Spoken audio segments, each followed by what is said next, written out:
नमस्कार, मैं हूं नवजोत रंधावा। कैसे पाएं मां गौरी का वरदान, आज बात करेंगे क्योंकि मंदिरों में भक्तों की भारी भीड़ उमड़ी हुई है। देवी के जयकारों से मंदिर गूंज रहे हैं। नवरात्र की अष्टमी और नवमी दो तिथियां बहुत खास होती हैं। कई लोग अष्टमी को कन्या पूजन करते हैं। माना यह जाता है कि कन्या पूजन से मां दुर्गा जल्दी प्रसन्न होती हैं। असल में देवी के 9 रूप हैं, 9 गुण हैं, 9 शक्तियों का बोध कराते हैं। नव दुर्गा का हर स्वरूप संकल्प, शक्ति, साहस और कर्म सिद्धि की ऊर्जा देता है। अष्टमी पर मां महागौरी की पूजा का विधान है। देवी का अष्टम रूप बेहद विशेष माना जाता है। सरल, सौम्य, मनमोहक मां गौरी भक्तों का हर मनोरथ पूरा करती है। मान्यता यह है कि सच्चे मन से श्वेत वर्ण वाली मां महागौरी की उपासना करने से विवाह संबंधित तमाम बाधाएं दूर हो जाती हैं। ऐसे भी माना यह जाता है कि त्रेता काल में सीता माता ने प्रभु श्री राम के साथ पाने के लिए मां महागौरी की आराधना की थी। माता महागौरी का सौम्य स्वरूप मन को स्थिरता और शीतलता प्रदान करता है।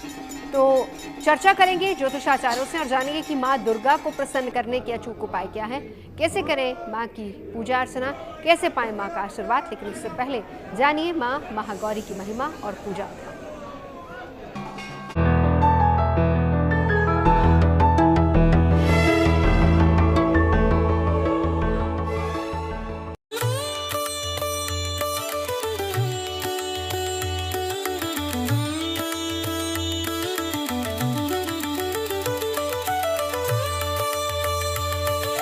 बहुत शुभकारी है माँ का 8वां स्वरूप। माँ महागौरी की कृपा से मिलता है सुख, शांति और समृद्धि का वरदान।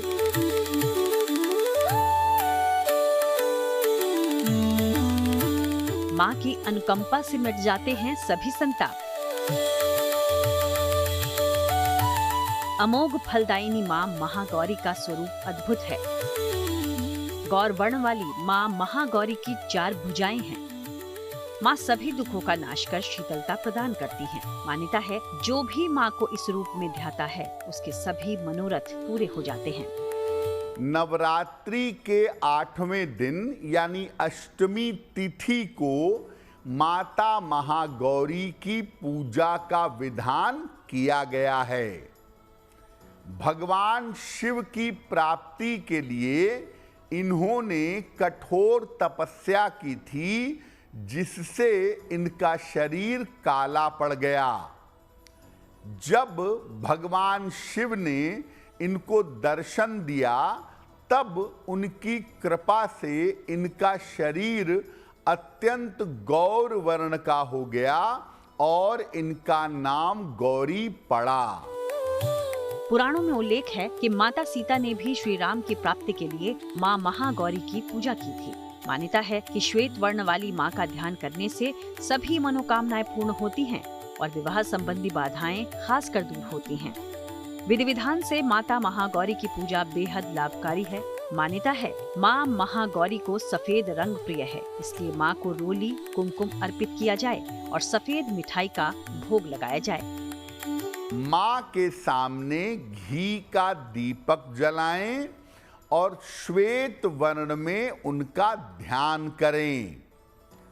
पूजा में माता को सफेद या पीले फूल अर्पित करें। सफेद मिठाई, सुगंधित धूप बत्ती, नारियल, ये सब आप माता गौरी को अर्पित कर सकते हैं। इसके बाद इनके मंत्रों का जप करें। ओम ह्रीं गौरिये नमः। माँ की महिमा अपार है। नवरात्र में देश भर के मंदिरों में शक्ति उपासना का महापर्व मनाया जा रहा है। इस शुभ अवसर पर भक्त अपने मनोरथ लेकर माँ के द्वार शीश नवा रहे हैं, माँ से आशीष मांग रहे हैं। दुर्गाष्टमी पर महागौरी के मनन से सभी चिंताएं दूर होती हैं। अष्टमी और नवमी पर कन्या पूजन की भी परंपरा है। माना जाता है कि कन्या पूजन से माँ दुर्गा जल्दी प्रसन्न होती हैं और भक्तों को धन धान्य और सुख समृद्धि का वरदान देती हैं। Bureau report, good news today.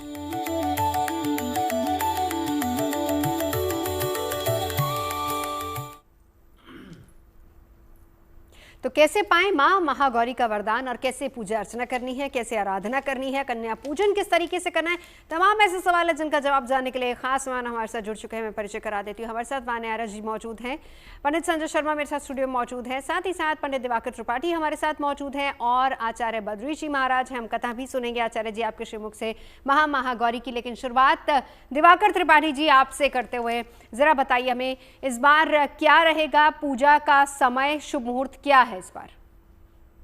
जी नमस्कार, और सभी हमारे प्यारे दर्शकों को भी नवरात्रि की ढेर सारी शुभकामनाएं, सप्तमी अष्टमी की ढेर सारी शुभकामनाएं और आप सभी को नमस्कार।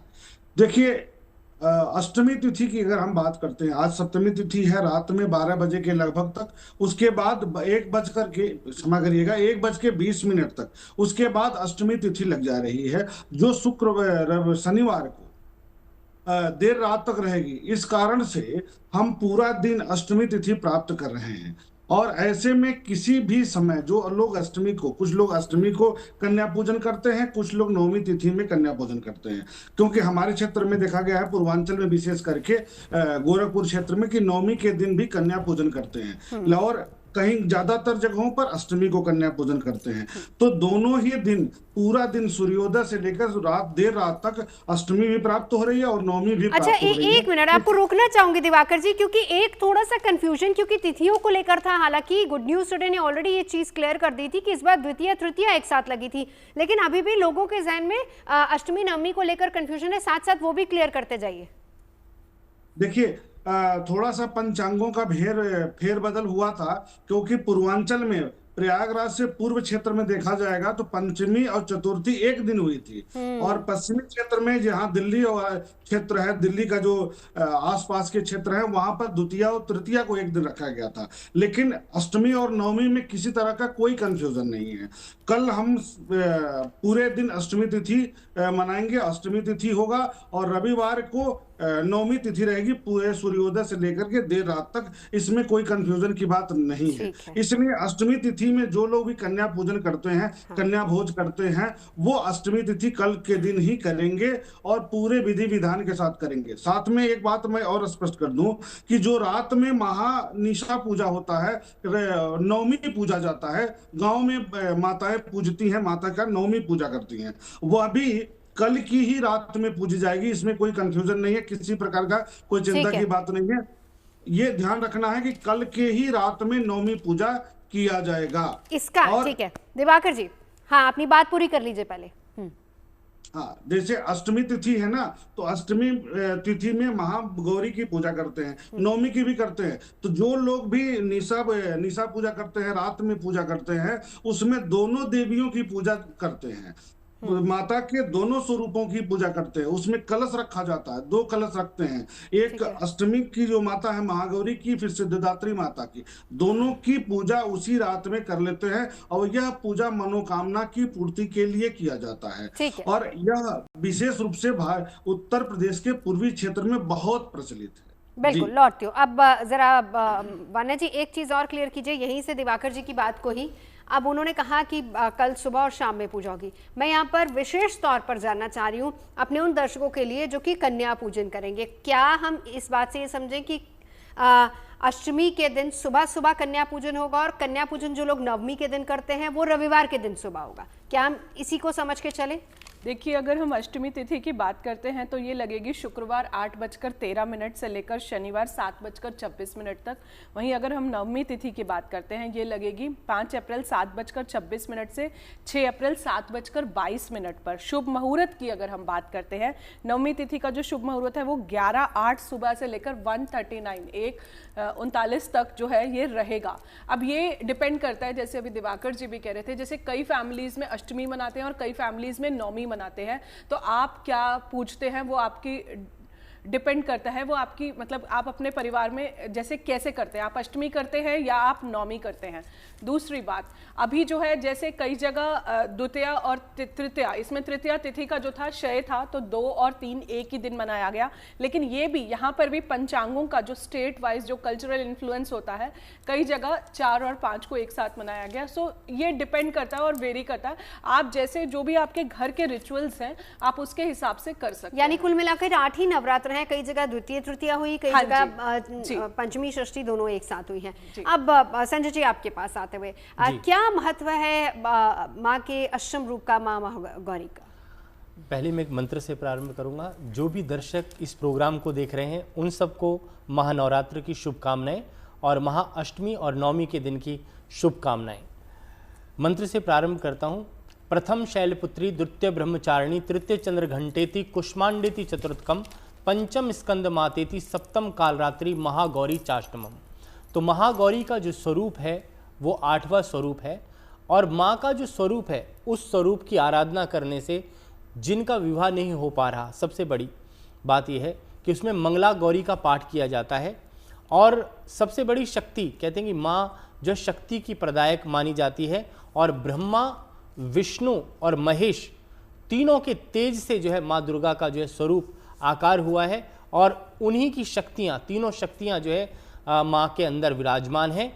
कहा जाता है शास्त्रों में, या देवी सर्वभूतेषु शक्ति रूपेण संस्थिता, नमस्तस्यै नमस्तस्यै नमस्तस्यै नमो नमः। ये जो स्वरूप है आपको शांति देने वाला है, स्थिरता देने वाला है, स्टेबिलिटी देने वाला है, आपको विजय देने वाला है, मोक्ष देने वाला है और आपके मन को सबसे ज़्यादा शांति प्रदान करने वाला है। क्योंकि शास्त्रों में कहा गया है जब आपका मन चित्त शांत हो जाता है तो आप अपने सभी कार्यों को आराम से एक भाव होकर के जो है संपूर्ण कर सकते हैं। और ये जो गौरी का रूप है, जब मोहक रूप है, वो शांति प्रदान करने वाला है। तो उसके लिए आपको जो है माँ गौरी की एक टक से जो है आराधना करनी चाहिए। और माँ गौरी के जो मंत्र हैं, ओम ह्रीम श्रीं क्लीं देवी मंगल चंडी के होम फट स्वाहा, इस मंत्र का जाप करना चाहिए। और सबसे जो छोटे मंत्र हैं जो हमारी इंद्रियों को भी बैलेंस करते हैं, जो हमारे सारे चक्रों को बैलेंस करते हैं, कि माँ का जो स्वरूप है हमारे पूरे शरीर को स्थिरता देने वाला है, तो उसमें ओम यम कम जम शम रम लम ह्रीम ओम स्वाहा, इस मंत्र का जाप करना चाहिए और यह स्वरूप आपको आनंद देने वाला है। बिल्कुल। चलिए एक बार हम बद्री जी महाराज के पास चलते हैं। बद्री जी महाराज, जानना चाहूंगी माँ महागौरी की एक कोई कथा आप सुना दीजिए। महागौरी का जो स्वरूप है, आज नवरात्र के पावन पर्व पर मैं अपने चैनल के माध्यम से सभी दर्शकों को इसकी बधाई देते हुए माँ के चरणों में प्रणाम करता हूँ। हमारे यहाँ दुर्गा सप्तशती में 5वें अध्याय में महागौरी का एक विचित्र रूप दर्शाया गया है। कहा गया है प्रार्थना में, घंटा शूल हलानी शंख मुसले चक्रम धनु सहायकम हस्ताब्जैर दधतीम घनांत बिलसत शीतांश तुल्य प्रभाम गौरी गौरी देह समुद्भवाम त्रिजगताम आधारभूता महा पूर्वा मत्र सरस्वती मनुभजे सुंभादि दैत्यार्दिनी। यानी ये जितनी भी देवियां हैं, ये जितने भी स्वरूप हैं, सभी की उत्पत्ति माँ गौरी के शरीर से हुई है। क्योंकि माँ गौरी ने भगवान भूतभावन भोलेनाथ की बड़ी भारी घोर तपस्या की। इतनी घोर तपस्या की, हर ऋतु में उन्होंने अपने आप को उसमें तपाया, उसमें जलाया, उसमें गलाया, उसमें समर्पित किया और अंततो गत्वा एक बहुत दीर्घकालीन तपस्या के बाद भूतभावन भोलेनाथ को प्रकट होना पड़ा। और उस समय देखा कि माँ भगवती का तपस्या करते करते शरीर अत्यंत श्याम वर्ण का हो गया। तब उन्होंने गंगा के द्वारा उनको स्नान कराया और स्नान कराते ही उनका दिव्य देह अत्यंत गौरवर्ण को प्राप्त हो गया। और तभी से वो महागौरी ती चाष्टमम, 8वीं देवी गौरी के रूप में प्रसिद्ध हुई। और उन महागौरी के द्वारा भूतभावन भोलेनाथ ने सारे संसार को जितनी भी शक्तियां हैं उन शक्तियों को प्रदान किया। आज हम देखते हैं कि 3 प्रकार की शक्तियां हैं जिनके द्वारा ये सारा शरीर संचालित होता है। और उन तीनों शक्तियों में है स्वाहा स्वधा, एक तो स्वाहा देवी, एक स्वधा देवी और एक दक्षिणा देवी। इन तीनों देवियों के द्वारा इस सारे संसार में जितनी भी सृष्टि है वो संचालित होती है। एक बार की बात है कि भगवान नारायण, नर और नारायण जो ऋषि हैं, नारायण की शरण में भगवान श्री नारद जी पहुंचते हैं और नारद जी महाराज उनसे प्रार्थना करते हैं कि आप मुनियों में श्रेष्ठ हैं, ज्ञानियों में श्रेष्ठ हैं और नारायण आपका नाम है और वस्तुतः आप साक्षात नारायण ही हैं। तो मुझे एक ऐसी कथा बताइए कि जो अभी तक पुराणों में जिसका वर्णन ना हुआ हो, हाँ। लेकिन वेद से जो प्रमाणित हो, ऐसी कथा आप बताइए। उन्होंने कहा देखो ऐसे बहुत से आख्यान है अभी भी जिनका पुराणों में वर्णन नहीं हो पाया है, और जितने भी धार्मिक कार्य हैं उन धार्मिक कार्यों में जिस प्रकार से हवि प्रदान करते समय हम उसका प्रयोग करते हैं उसको कहते हैं स्वाहा। जी। वो स्वाहा देवी हैं। और श्राद्ध कर्म में जिसका हम प्रयोग करते हैं जिससे पितरों को तृप्ति होती है वो है स्वधा। और यज्ञ आदि कर्मों में जिसका हम प्रयोग करते हैं उसका नाम है दक्षिणा। यज्ञ से दक्षिणा पत्नी, बगैर दक्षिणा के यज्ञ संपन्न नहीं होते हैं। ठीक है। तो बड़े भारी प्रसन्न हुए। नारद जी महाराज ने बताया कि प्राचीन समय में जब ये सब देवतागण आहार के लिए परेशान थे, ब्रह्मलोक में गए और इन्होंने जाकर के ब्रह्मा जी से प्रार्थना की कि हे भगवान हमारे लिए आहार की व्यवस्था कीजिए। ब्रह्मा जी ने भगवान का ध्यान करते हुए भगवती से मनी मन चिंतन किया, भगवती से प्रार्थना की, और भगवान श्री हरि उस समय अपनी कला से यज्ञ रूप में उत्पन्न हो चुके थे। उन्होंने प्रतिज्ञा कर रखी थी कि मैं सभी जीव जगत का कल्याण करूंगा।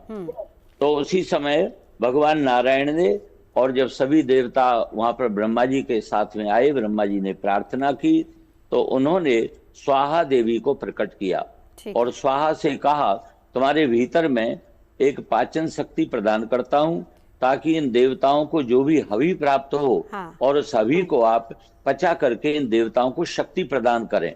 तब से चाहे वो वायुदेव हो, अग्निदेव हो, इंद्रदेव हो, वरुण देव हो, आदि आदि सभी देवताओं को शक्ति प्राप्त हुई और इस स्वाहा के रूप में आए देवता तृप्त होते। ठीक है, ये तो हुई कथा, लेकिन वान्या जी इसका साइंटिफिक महत्व क्या है वो भी बताइए थोड़ा सा। बहुत सुंदर प्रश्न आपने पूछा नवजोत जी। नवरात्रि का अपना एक साइंटिफिक महत्व भी है, क्योंकि ये जो समय होता है ये ऋतु परिवर्तन का होता है, ये सीजनल चेंजेस का होता है। तो जब हम नवरात्रि में व्रत रखते हैं तो हमारी बॉडी की जो है डिटॉक्सिफिकेशन होती है, जो हमारी इम्यूनिटी है, क्योंकि इस टाइम पर बहुत लोग बीमार पड़ते हैं, तो इस टाइम पर हमारी इम्यूनिटी जो है बहुत ज़्यादा स्ट्रांग होती है फास्ट रखने से। इसके बाद जो है आपकी इम्यूनिटी जो है बहुत ज़्यादा स्ट्रांग होती है, आपकी सोल क्लिनजिंग होती है, आपके चक्रास जो हैं वो बहुत ज़्यादा बैलेंस होते हैं, आपके जीवन में आपकी आध्यात्मिक उन्नति होती है। इसके अलावा जो है आपकी थर्ड आई एक्टिवेशन भी होती है। डिपेंड करता है कि आप साधना कर कैसे रहे हैं। इसके बाद जो है ये जो टाइम होता है अच्छी हेल्थ को